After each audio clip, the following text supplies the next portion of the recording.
This is part 2 of our Publishing for Lots of Reasons event, and we have a second panel of some powerful authors who have done a lot of different things in the publishing arena. So we're excited to have Adam Robersmith, Brian Gorman, and also Tom Cadell, and all three of them are going to be part of this panel today. I'll be moderating. And we do have some prepared questions, but we also want to hear from you. Anything that sparks your interest or you want to go a little deeper on, you can certainly use the chat room. I recommend that.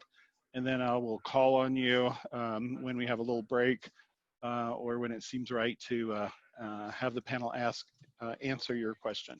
So please use the chat for that.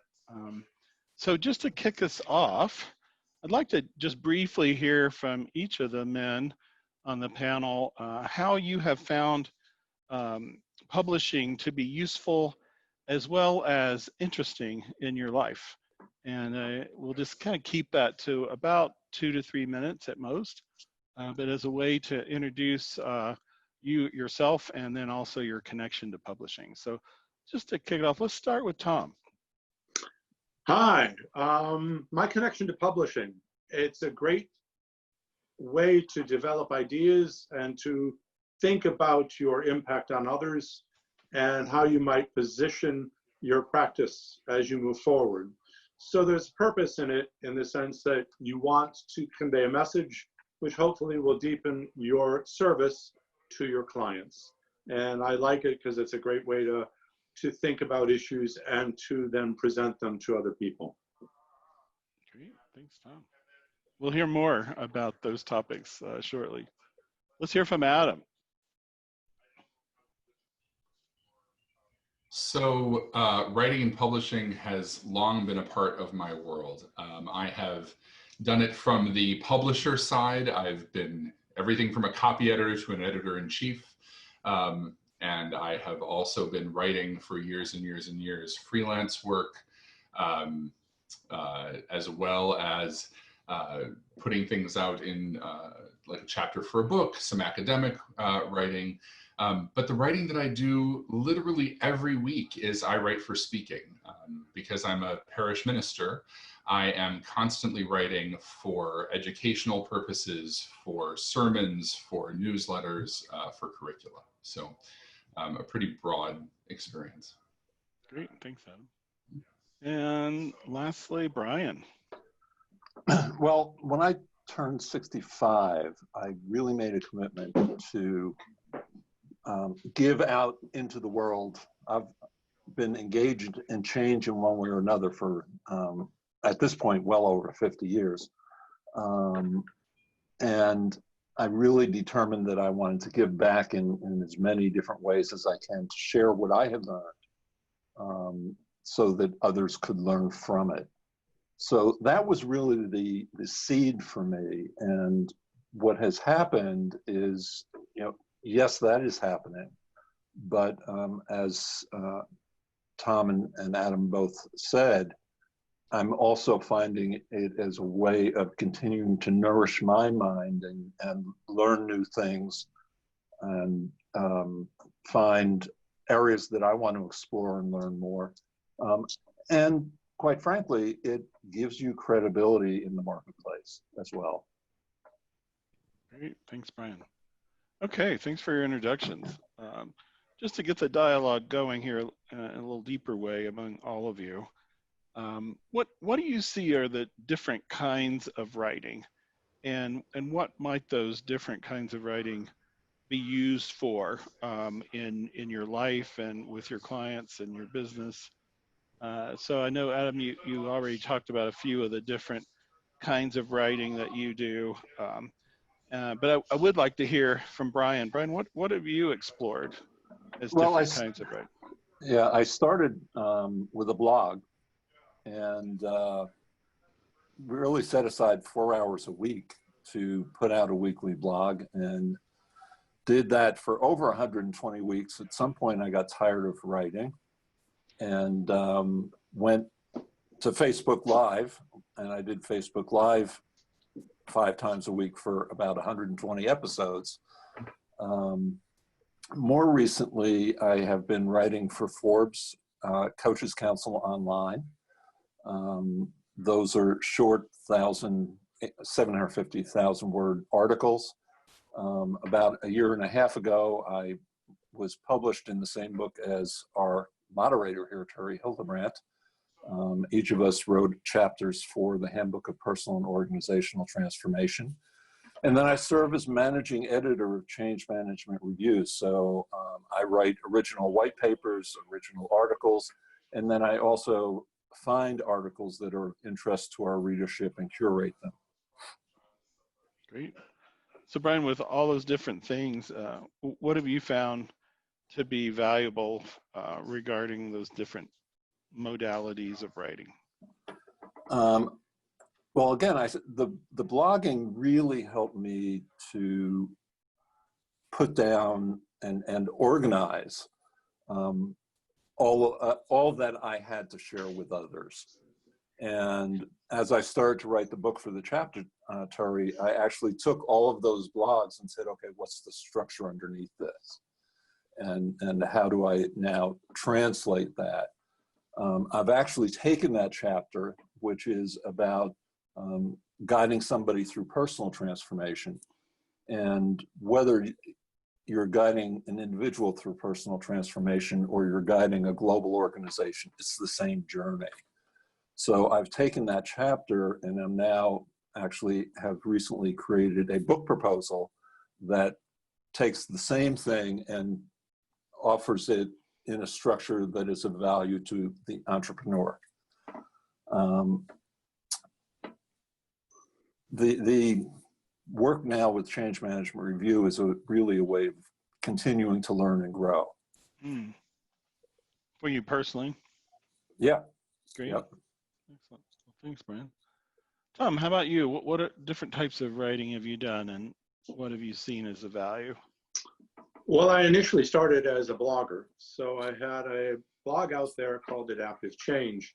And my initial take on this was to try and set up a rapport with some audience and to cultivate an audience over time.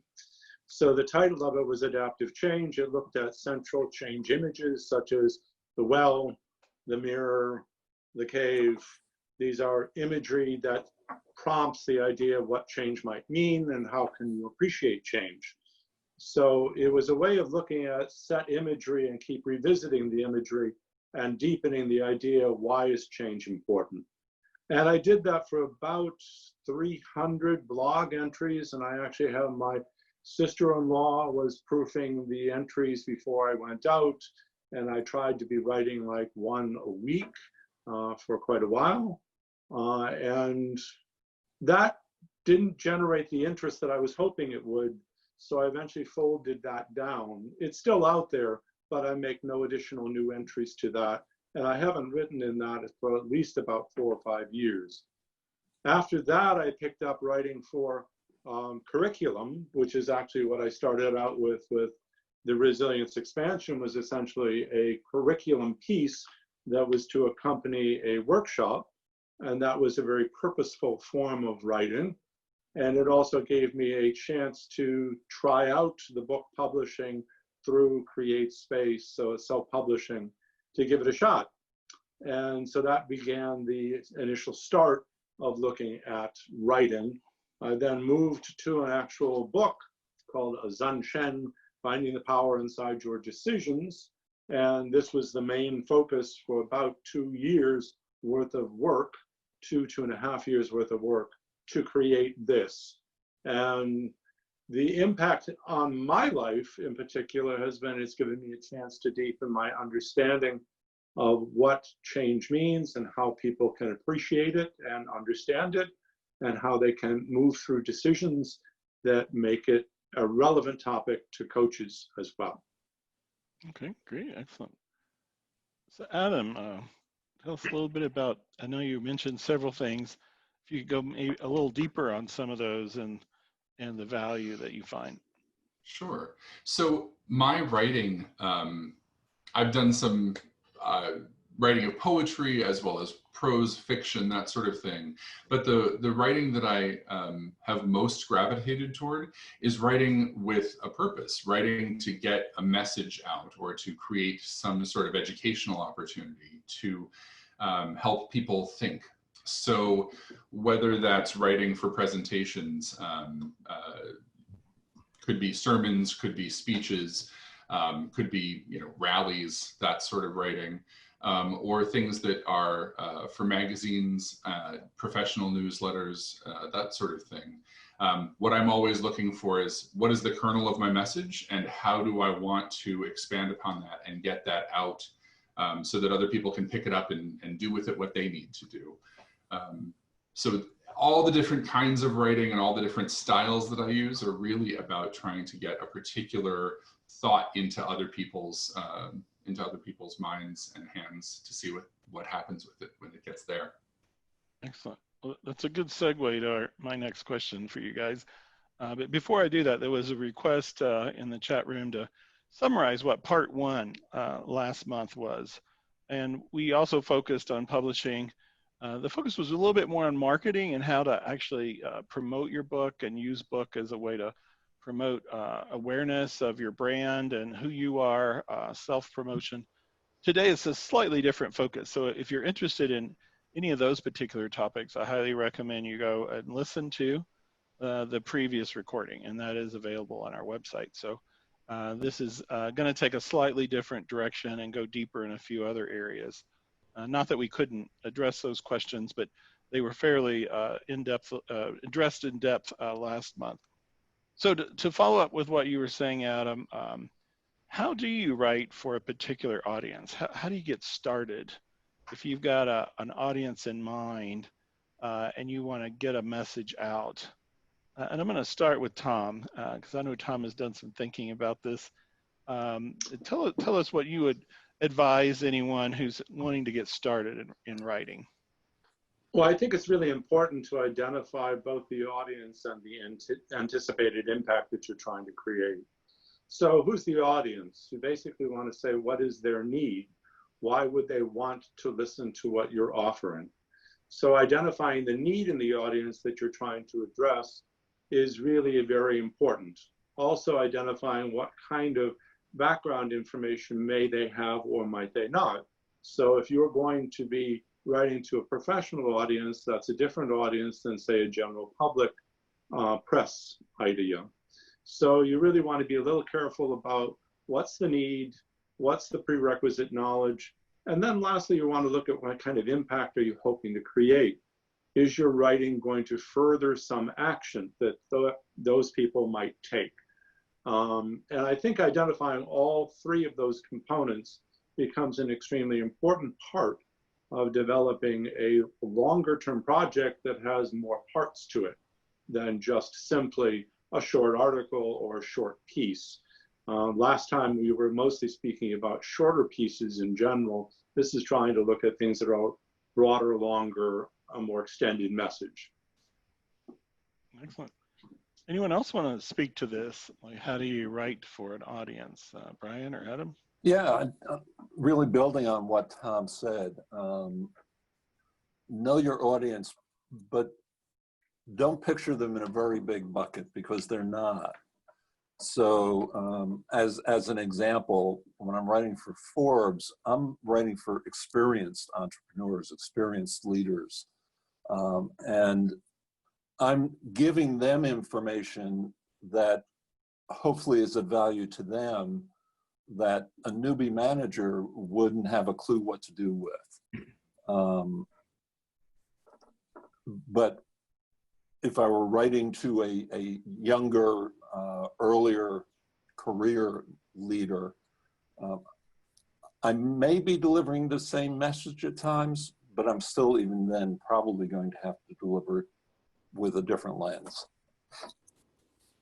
Good point. The other thing that I would add is whenever I'm writing for a new audience or writing for an audience that I haven't been back to for a while, I make sure I read other things that are regularly presented to that group of people. So if I'm going to write for a particular magazine, I go through multiple issues of that magazine. or at least multiple articles so I can see them, to have a sense of what the style is that they like, what their formula is, what their lengths are.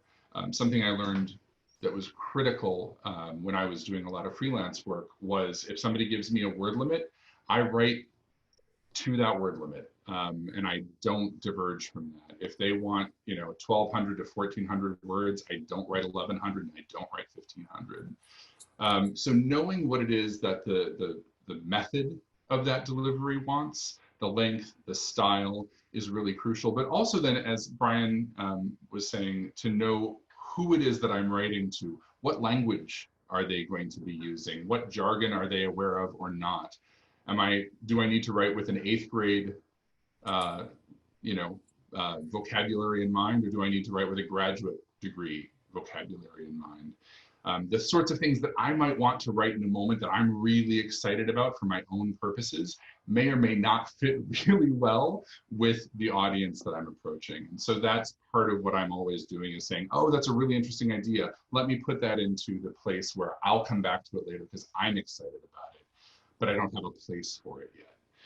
That these people want this thing, let me write what they need and be very focused about it. Right. If I can add one more thing there, and I'll continue with Forbes for a minute, but it would apply anywhere. At the beginning of the year, I created a list of, I'm trying to submit an article a month, so I created a list of about 15 articles that I thought I might submit this year.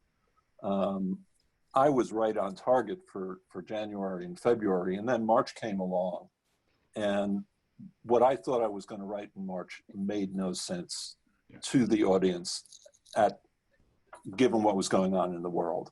So, be aware of not just the audience, but the environment as well.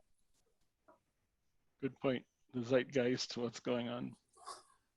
So I'm going to switch gears just a little bit and talk about how you can use writing, especially a book or other kinds of consistent publishing to really change directions. And I actually got a call from a solicitor this last weekend, and they offer services for leaders, especially people who are leaving, let's say, a corporate job, moving into coaching or speaking. They offer a service to write their book. And we'll talk a little bit more about ghostwriting here in a moment. But they were saying everyone who wants to move into that speaking world, or you might even say, celebrity coaching, needs to have a book. And they were specifically talking about a book, not an article or a blog post, but something you can hold up and say, hey, here's 250 to 300 words of, my thing. So I'm just curious, how do you guys feel about that? I know, Tom, you've written a number of books. Maybe you could kick us off here talking about this. I do think there is an issue of credibility, and that certainly is one thing that's trying to promote when you write a book, is that you're trying to give yourself a platform. And they often say that how a book is going to be received depends on who you are already talking to and who you are already engaged with in terms of the ideas that you offer out to the world. There used to be a service called Clout, and Clout was a way of measuring social media impact, and that was often used as kind of a public relations way to assess whether or not your platform is large enough to either need a book or want a book or to carry over a book. But that's sort of the chicken or the egg problem, meaning that you may not have that platform until you actually do the investment of time and energy to create a book. So there is a real chicken or the egg around who is your audience, what do they want to hear, how well do you engage with them. But a book is really trying to step into that area and offer something of substance that they can then appreciate as your contribution to that area. Great. Something, the word contribution is important there. What need are you filling? Great. Adam, Brian, any thoughts about this? Adam, go ahead. Okay. So one of the things, because my my work is in the field of primarily within spirituality. Some of the places, I do a lot of speaking within my denomination, some outside of it, some work with seminaries and institutions. And one of the things that I know is if I wanted to break into a more popular sort of way of speaking, having a book is the thing that's going to be the entry point into doing workshops at places like Omega or any of those other larger conference centers that specialize in spirituality and that sort of thing. So there is something about having that document that says, see, I've got a method or a core idea that people can grasp in a 3-day workshop and work with. Sometimes it's really about taking what is maybe even a very small idea within a larger system of thought and really expanding that into something that people can get excited about, to let you get into those sorts of speaking possibilities, or those sort of workshop possibilities. So I think the challenge that I have right now is I have about 3 different books that I'm really interested in creating, and I've been asked to write one for the denomination, and I need to find the time to, wake up every morning and write for 2 or 3 hours. And so at some point here, that's going to become the next thing for me to do. But without that text, without that larger book, the likelihood of being able to break into those sorts of opportunities is pretty small. They don't do it based on articles or even just a single TED Talk, for example. Yeah, I see a lot of authors then doing TED Talks, that kind of launches their speaking career because they can talk about their book. And you see that a lot with folks. And they're of course promoting their book at the same time. Brian is going to be doing one soon, so we need to support him going there. Do you have the date, Brian? December 6th. Wow. Excellent. TEDx Hartford. It will be live, hopefully, and it will definitely be live streamed. So again, I'd like to. And what is your TED Talk title? I don't have a final title yet, but it is about the change journey. Great. So it's consistent with your change journal work then? Yes, and consistent with my here on the Sherpa chapter in the Handbook of Personal and Organizational Transformation. Thank you, Damien.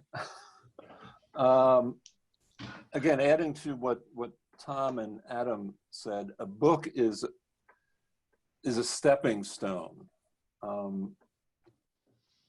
Not very many people live off of their books.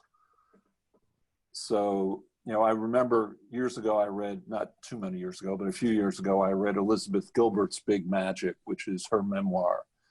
And she's the author of Eat, Pray, Love. And until she wrote Eat, Pray, Love, and it made her millions, she always had a job, a paying job. She was a waitress. She was a cook at a dude ranch. Not very many people live off the books. So if you're writing a book for that purpose, I wish you luck. And it's an important, again, piece of credibility to taking that next step forward in your career. Yep. Yeah, we did talk quite a bit last month about how do you make money in books, and it's a very specific formula. So I'm not going to get into that here today, but I highly recommend you listen to last month's workshop. I'll just give you 2 little pieces of data. They need to be under $7. So the sweet spot is $3 to $7 on Amazon. And it has to be the only book in that subject. And it can be as arcane as you want it to be, but it has to be the book, right? Where there's a hole in the literature. One of our panelists had written, I think, 30 books or something, and has obviously made a lot of money doing this.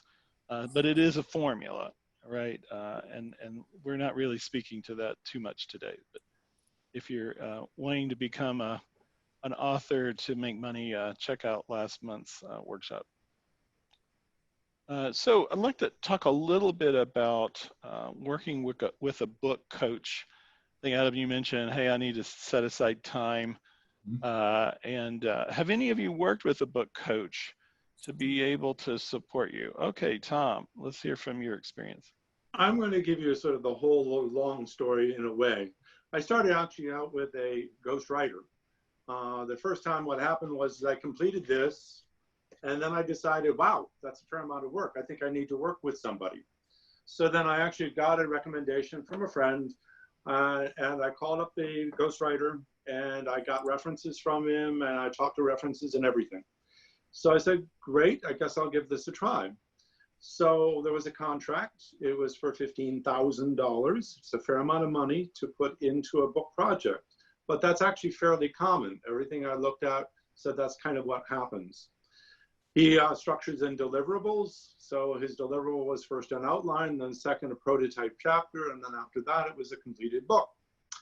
And what I probably did not know was that it's when you are in love with your project, you can lose sight of maybe some of the more apropos business parts. So the ghostwriter was a gentleman who I did think was actually quite good, but I have a feeling that he's done this to many people. I talked to him and I talked to his most recent client. I got glowing reviews and I read other books that he had done, which is an important first step.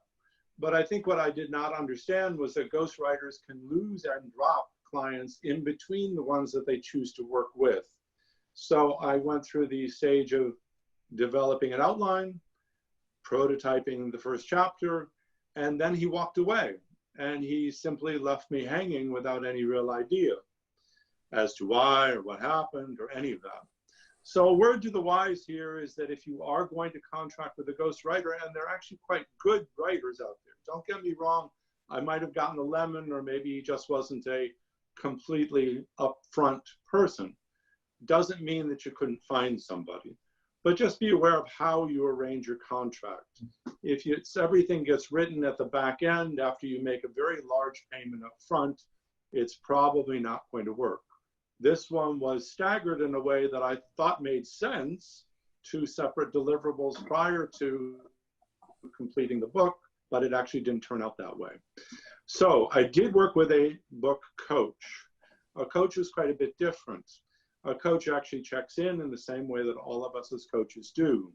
She helps you to organize accountability, to write chapters on a schedule, to do work that you need to get done. The book coach works very well. It also lets you really appreciate your own message in a way that's different than working with a ghostwriter. As much as I wanted to have a message with a ghostwriter, so I wanted to say I would do some of the writing and then he would fill in, I don't think that's the way they operate. So you really have to make a really pretty firm decision that either you do turn it over to somebody else and do not step on their toes and do anything that impedes their work, or you work with a book coach and actually have a message of your own. So that's my experience, and that's how I basically came to write this book, was first with a ghostwriter and then with a book coach. Great, excellent. Anyone else work with a book coach or ghostwriter at this point? I have worked with a book coach. I'll add my 2 thoughts in, and he's on the call today. Dr. Tim Kincaid, you could wave your hand there. He actually worked with me to write my dissertation and a pop book this at the same time. So I don't recommend this actually, but I did it in a reasonable amount of time, mainly because of Tim. And we actually met every single day, Monday through Friday. And that was required for me to, and I did dedicate every morning. 4 days a week, I would write the dissertation, which did become a book that is on Amazon right now, if you want it. And then we also, I wrote every Friday morning the popular book. And within 6 months, I had both done. And the second book is on the Amazon too, Leading Business Change for Dummies. It's one of those Wiley books. So we did a lot, and you can do a lot, but it takes a lot of support and discipline and structure to do it. Wonderful. Also, anyone work with a PR person to promote your book or to promote your work? Yeah, let's hear from Tom.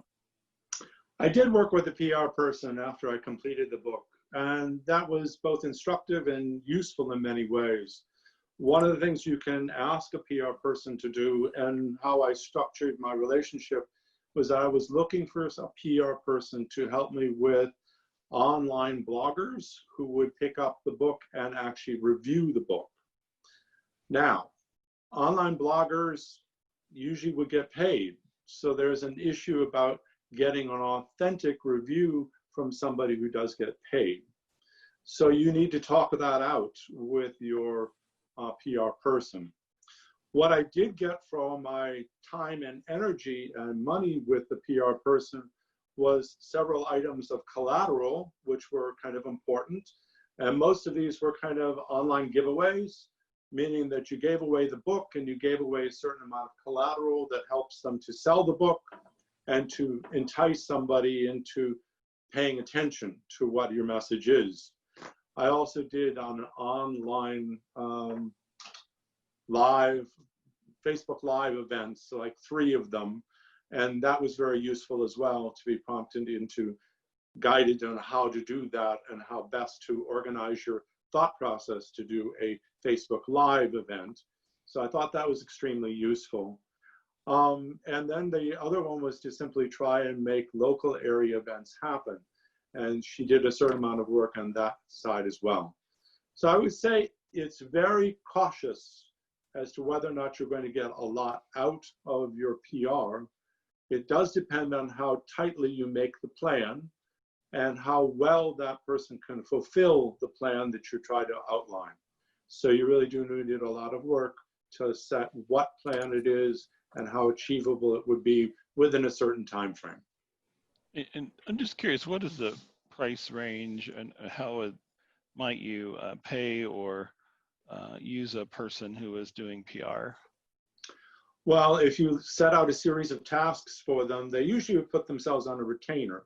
So standardly, you would be on a PR retainer, and then they separately bill out for anything like collateral that they design and develop for you. Mm-hmm. So the collateral pieces get billed out separately from the retainer fee, and the retainer fee is about $1,500 per 2 weeks, I think is what I was paying out for that time frame. And I had her for about 6 months. So it's a fair amount of money. Right.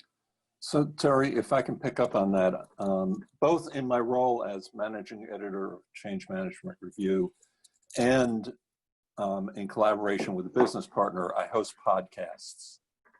And I very frequently at this point, I'm getting contacted by PR people for authors of books who are looking for ways to go to market.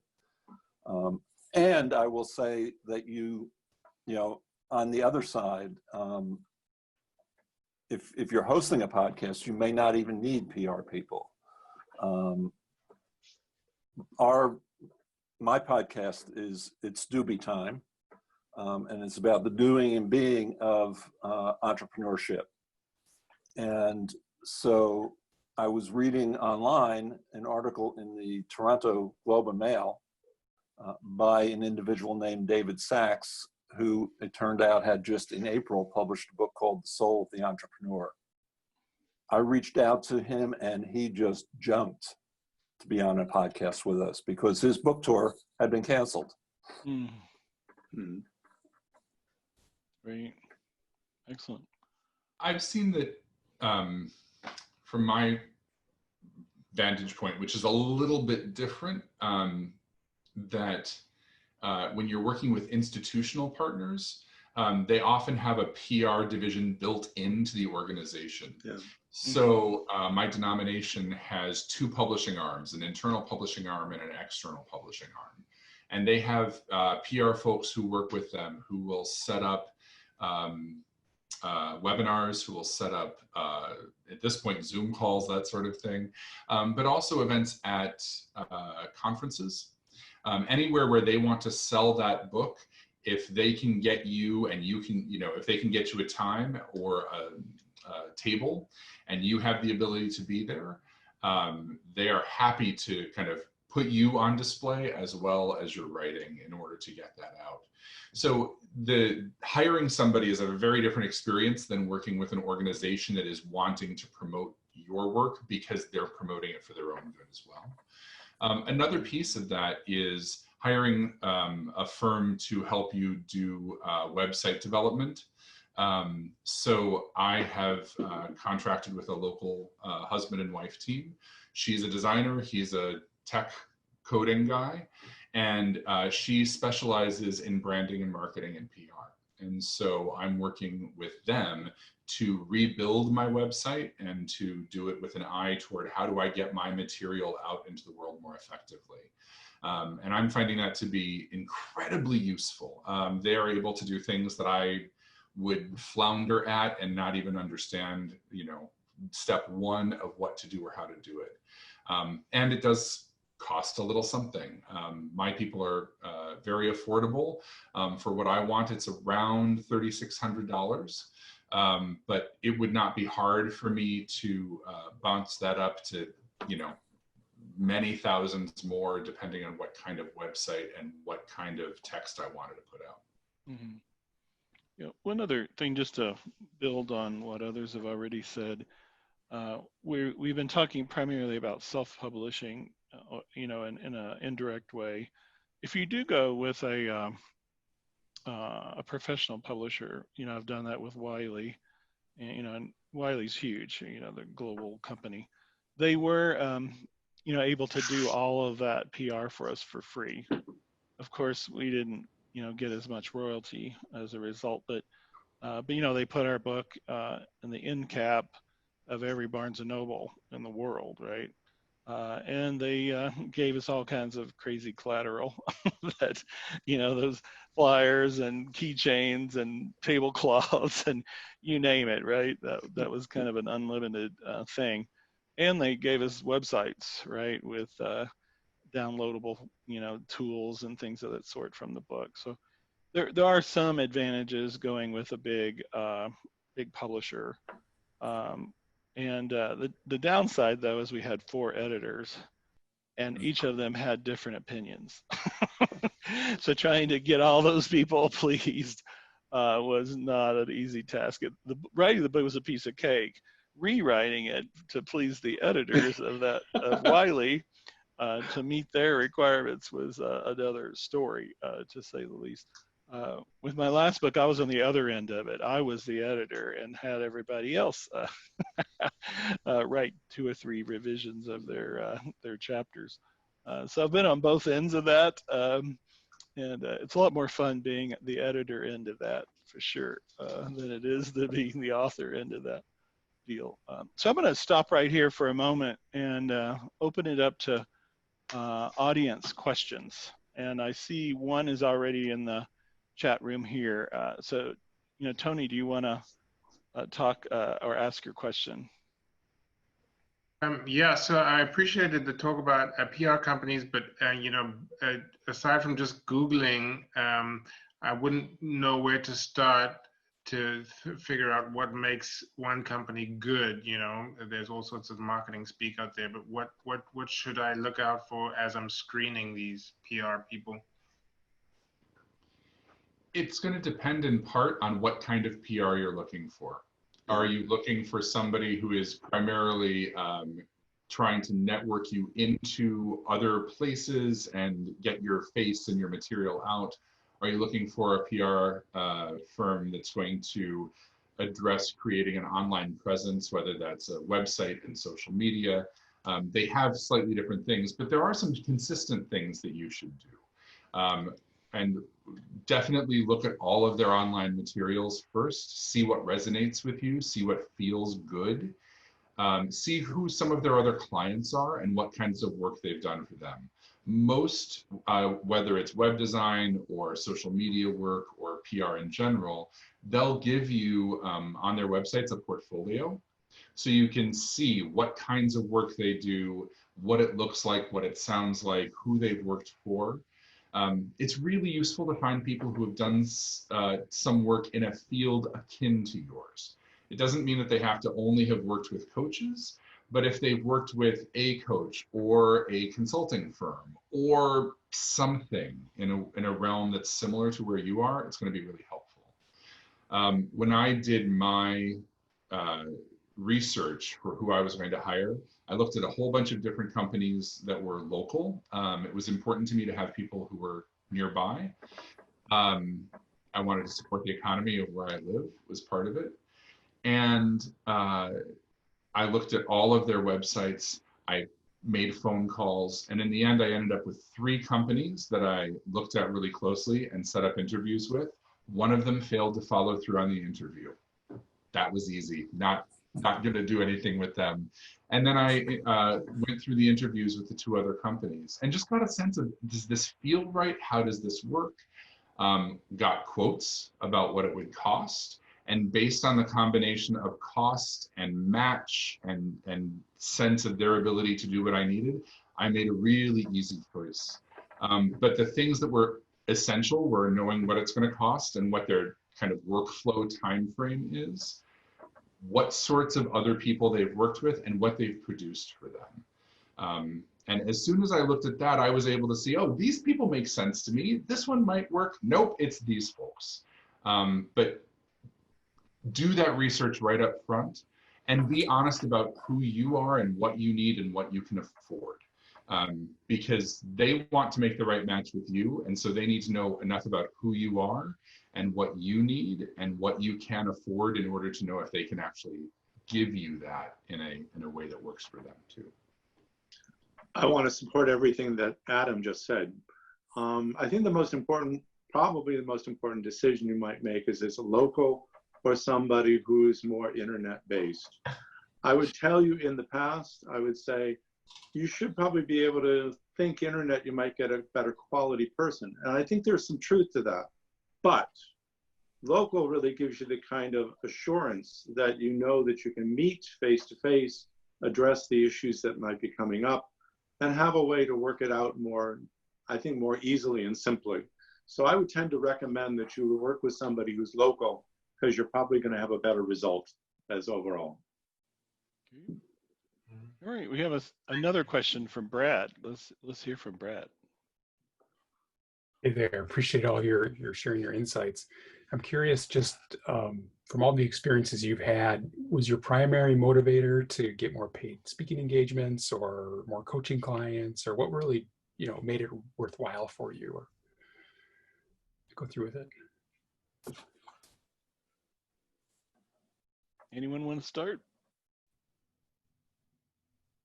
I can jump in. Great, thanks, Adam.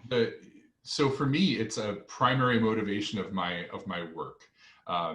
Because I do theology and spiritual support for people, because I'm a parish minister, because I work with seminarians and institutions to prepare ministers, I'm not as concerned with finding clients.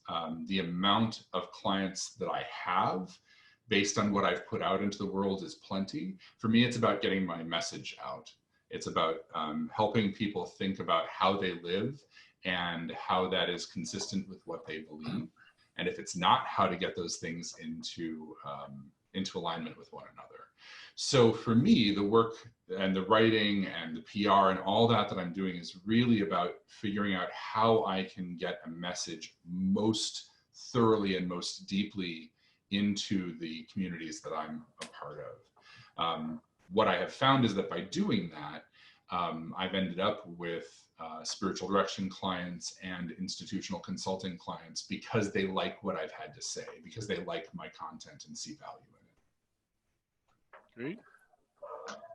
I would say for myself that the primary message is actually about offering a contribution, offering something that is important to me. It was much a developmental thing for me to actually offer a book and to actually sit down and write something and actually feel like I could put that out into the world.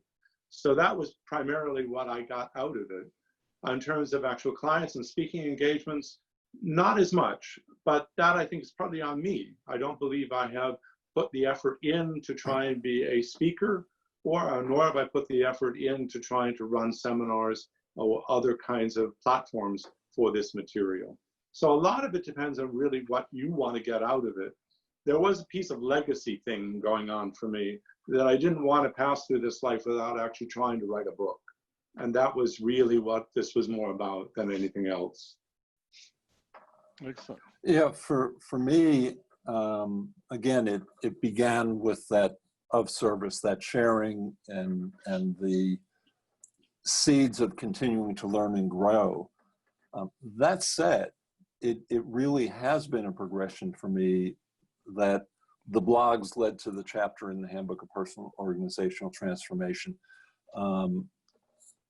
to my membership in Forbes and writing for them, which has given me the credibility and I believe did help get the TED Talk, sort of the reverse of what you were talking about, Terry. But I do have to say, you know, when I'm talking with a prospective client and they hear that I write for Forbes, if they're in the business space, it gives me some credibility. All of this has also more recently put me into speaking at a program that the National Gay and Lesbian Chamber of Commerce is running for entrepreneurs. And in August, I'll be the kickoff speaker for that program the second time. The first time coming out of that class of 20 people, 5 people have started discussing with me whether or not we should be working together. Great. Can I make a brief comment about that? Is that okay, briefly? Yeah, absolutely. 2 things. First, as a coach working with clients for 30 years, writing a book came up consistently in coaching as a topic for coaching.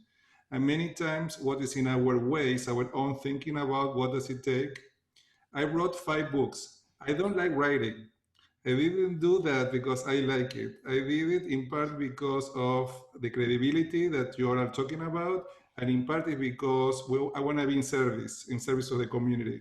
So when I sit every time to write these books, I was thinking, please, universe, help me. This is not for me, not for my ego.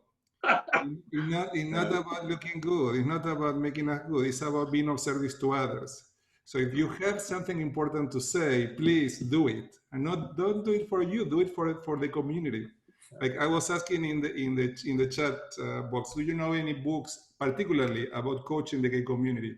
And I don't think there is any. There are other topics that we can use. Like when I was training people at Easton, we were using other bibliography. There is nothing in particular. So I think here in this community, we can definitely do a difference. And I just heard from Harry that there is an idea that may be happening. But if you have a message, please be sure that whatever you have to share is heard by your community and by the universe. So think like bigger. So I want to just bring this to as an inspiration comment, you know, because I do believe that sometimes our inner dialogue, our inner conversation make things more difficult or more challenging than they really are. Thank you, Damien. Yeah, there is, and we'll talk about this a little bit more later. There's a committee that is investigating putting together an edited book. What I mean by that is a book with lots of chapters written by different members of the Gay Coaches Alliance on the topic of, you know, coaching gay men. So that is a initiative that is alive at the moment. And we'll hear more about that at the end of the call. But I have also done research, mainly, you know, when I was teaching at Fielding and running their coaching school to try and find even articles around coaching gay men. There's almost nothing. There's very, very little on this subject. So I think it would be one of those niche books that might be the right formula, potentially. So let's see, we have a number of people who are curious about subject and how to start a book. So Matthew, do you want to ask your question?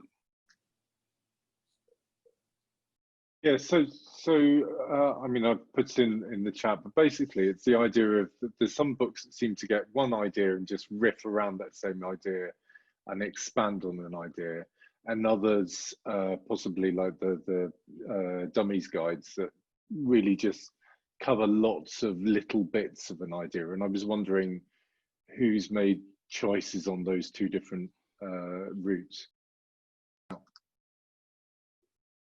Does any of our panelists like to speak to that? I'm going to jump in for a second. You're asking about content, and you're basically saying, what is the content that you choose to deliver? And a lot of it has to be defined with what's the need you're trying to address. And if that need turns into a how-to, then it becomes kind of a how-to book. If it turns into a self-awareness or a growing, deepening awareness of some topic, then it turns into a very different book. So I think a lot of it has to depend on what's the need you're trying to satisfy and how are you going to be of service with the book that you're offering. And that's the real launching place that you start when you look at content. I think you have to be willing to live with whatever your topic is and however you've imagined it for a good long time. If you're not willing to live with that idea and the structure that you've created for months, if not longer, then it's probably not the right thing to choose. So the next question, I'm just going to add Jim Lapata's question in here because I think it's really tied to it. What's the criteria for determining a subject? It has to be something that I'm going to be fascinated by, or at least willing to live with and keep exploring and writing about over and over and over again, and then be willing to come back and edit again for longer. Like it can't be something that I just want to deal with very briefly. If that's what it is, I write a newsletter article about it, or I do a single sermon about it, or I write a brief article that's going to show up somewhere, 500 words and be done. That also means that whatever that topic is, how I structure it, whether it's a single idea that I blow out into lots of different, so here's how it applies over here, and here's how it applies over here. Or if I take a longer process, it has everything to do with what I want somebody to be able to take away and do with that information at the end. Do I want them to read 250 pages on why they should cherish their spirituality and their sexuality as a combined experience? If I'm going to do that, that's going to be a very narrow thing. If I want to help them understand all the different ways that they could explore how spirituality and sexuality wrap together, then it's going to be many different sorts of things, each chapter with a different focus, and trying to kind of hold it together at the beginning and the end with a kind of bookends, so to speak, of ideas. But it has everything to do with what I want to live with and what I want to get across. Nothing to add to that. Excellent. Yeah, just to maybe follow up just a tiny bit regarding Matthew's question, there are different types of formats that people write for. You reference Simon Sinek's Start With Why book. I would say the business book genre, those leadership / business books, they tend to be one idea and then about 150 pages of stories about that idea. And they usually take about 15 minutes to read. And then you're done, really, because you don't need all those elaborations of the story. But that is a recipe or a model.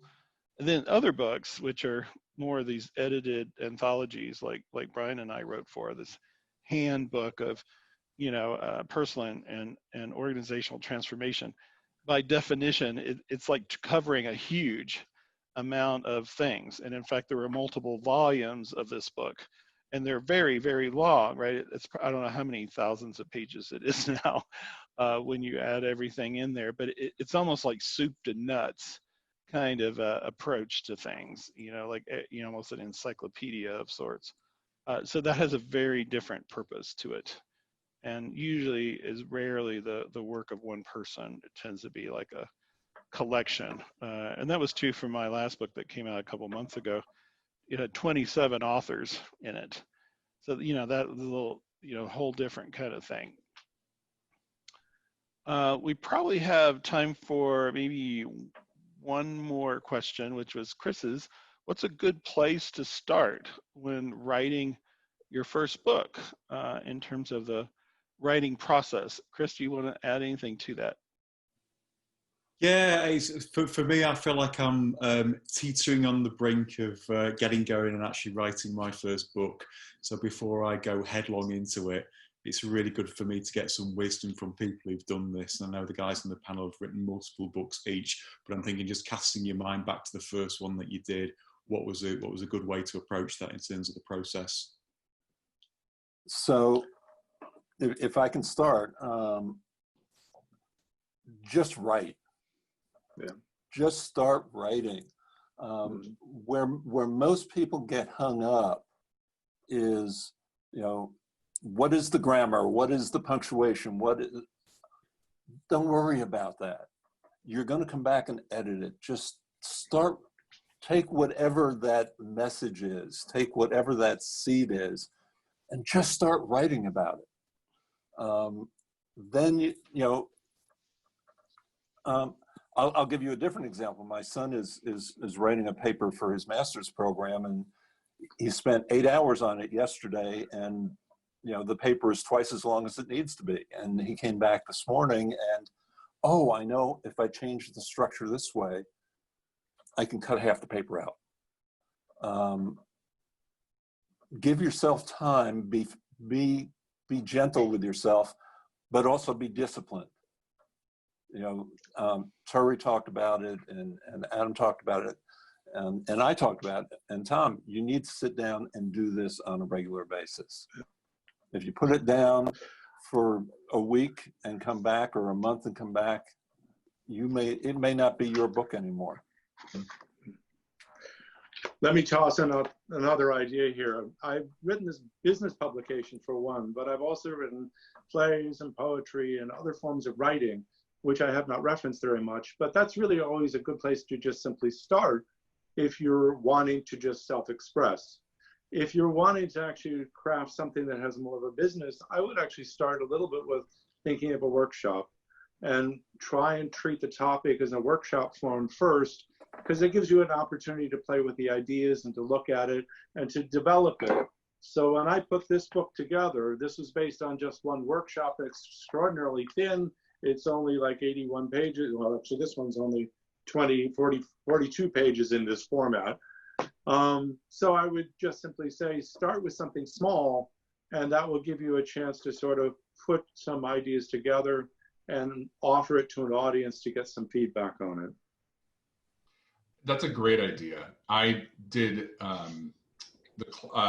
this class that I presented as a workshop at 2 years ago, our in-person conference that is based on a curriculum that I did in my church. And I brought it to the GCA and said, let me try this here. And then after that, it turned into, this could actually be a magazine article. And so I'm in the process of doing that. And that's leading me into thinking about how could this be structured in a way that would be a larger piece, which is a really useful way of developing. So Tom, I think that's a great way of thinking about it. The other piece that I know I had to decide when I was ready to write both my thesis, my doctoral thesis, as well as my first book, it comes back to that, do I want to live with this for many, many months?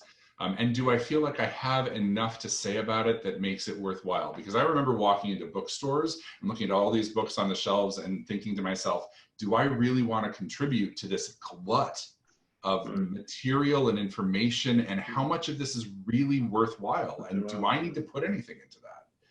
And I had to find my own sense of confidence and experience to say, what I have to say is at least as worthwhile as what's on these shelves. And once I did that, then it was easier for me to say, all right, so every day I wake up and I write for a minimum of 2.5 hours. And then if I want to write for more than that, great. And otherwise I set it down. But for me, it was about material and confidence. And then the discipline came from having the confidence in myself and the confidence in my material. And then I was excited to spend those hours. Even if on any given day, I was like, oh, this is the last thing I want to do. I had that sense of this is worth my time and it's worth putting out into the world. And so it was easier to kind of build that into my life. Excellent. I also, just while I'm thinking about it, I love Brian's like, just write, just start putting things out there. I also know that every writer has a different way of doing things. And so if I write, I have friends who write and don't care about the grammar, don't care about punctuation. They just keep putting words down on the page. And when I do that, my head melts down. I can't live like that. I'm obsessive compulsive about my writing. And so if you're somebody who needs to like know that that sentence is actually structured well, and then you'll come back and change it around, that's okay. Like, write in the way that makes sense to you, but just write. That's one other thing to offer regarding what you said there, Adam. I never write my books. I speak them.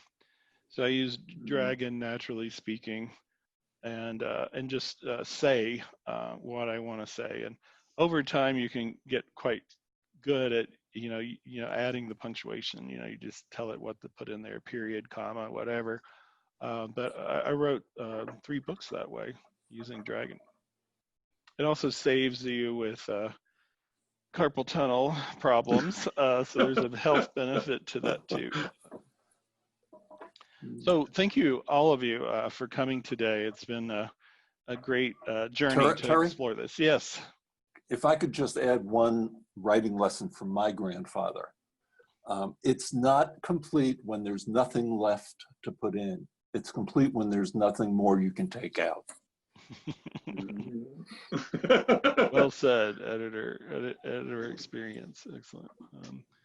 Well, again, thank you all for coming. And I do, again, recommend you listen to part 1 on the website.